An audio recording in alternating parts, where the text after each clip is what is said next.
কি মনে পড়ে বাংলাদেশের নেমো খারামগুলো এই আপুটার কথা? ভারতের বিপক্ষে যদি কলা গাছও খেলে আমরা সেই কলা গাছের সাপোর্টার হবো, কিন্তু ভারতের সাপোর্টার হবো না। লাগতেছে, খুব ভালো লাগতেছে, আনন্দের ঝর্ণা বয়ে যাচ্ছে, তাই যে কান্না করতেছে এটাই আমাদের সুখ। আর এই এই যে যে দাদাগুলো কি বলছে মনে পড়ে এই কথাগুলো? इंडिया ने अपना औकात देखा दिया।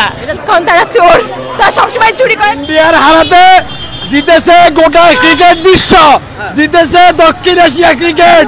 পৈশাচিক আনন্দ, পৈশাচিক আনন্দ। ইন্ডিয়ার সাথে যদি কলা গাছের খেলা, আমি কলা গাছের সাপোর্টার।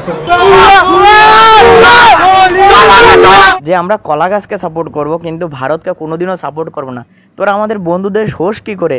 তোরা আমাদের কোনোদিন সাপোর্ট বলিস যে তোদেরকে আমরা অনেক সাপোর্ট করি, আমাদের কি সাপোর্ট করিস?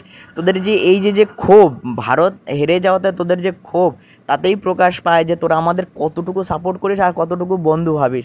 ইন্ডিয়ান মানুষ চিরকাল বাংলাদেশের শত্রু থাকবে। আমরা যদি তোদেরকে কোনোভাবে বর্ডারকে ব্লক করে দিই, তোরা তো বিনা চিকিৎসায় সব মারা যাবি। তবু আমাদের দেশের সরকার তোদের সব সময় বিপদে আপদে তোদেরকে সব সময় সাহায্য করে, আর তোরা সেগুলো ভুললেই যাস। এই জন্যই তোদেরকে বলা হয় নিমক হারাম, বাংলাদেশি নিমক হারাম। এখন বুঝে দেখ কেমন লাগে।